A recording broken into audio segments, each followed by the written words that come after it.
இங்க ஒரு அம்மா அவங்க டெய்லி ஆக்டிவிட்டிஸ பார்த்துட்டு இருக்கும்போது திடீர்னு அவங்க கால் தரையில படாம மேல பறக்க ஆரம்பிக்கிறாங்க. இத பார்த்து பயந்து அவங்க பொண்ணு போலீஸ் ஸ்டேஷனுக்கும் ஃபயர் ஸ்டேஷனுக்கும் கால் பண்றாங்க. வந்தவங்கள அவங்க எவ்வளவோ கீழே இறக்க ட்ரை பண்ணி பார்த்தாலும் அவங்களாலையும் கீழே இழுக்கவே முடியல.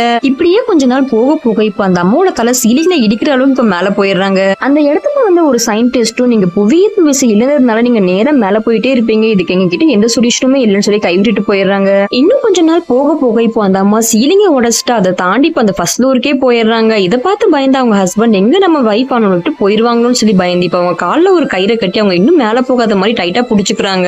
பட் என்னதான் ட்ரை பண்ணாலுமே அந்த அம்மா மேல போறத அவங்களால தடுக்க முடியல. அது மட்டும் இல்லாம அந்த அம்மா மேல போக போக கயிறு டைட்டாக ஸ்டார்ட் ஆகுது. இதனால அவங்க வலி தாங்க முடியாம பயங்கரமா கத்திட்டு இருக்காங்க. இதை பார்த்து பயந்து அந்த பொண்ணு கிச்சன்ல இருந்து ஓடி போய் கத்தி எடுத்து வந்து கயிறை கட் பண்ணி விட்டுறா.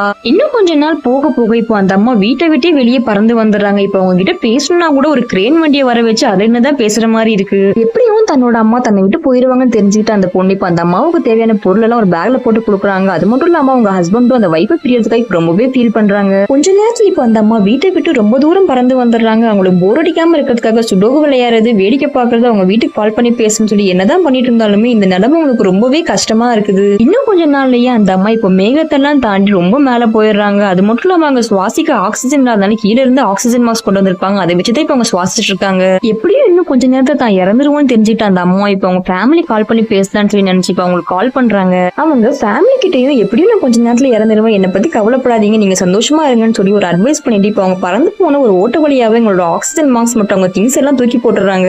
இப்போ ஆக்சிஜன் மாஸ்க் இல்லாம அந்த அம்மா மூச்சுல ரொம்பவே கஷ்டப்பட்டு கடைசியா அவங்க லைஃப் அங்கேயே முடிஞ்சிருது.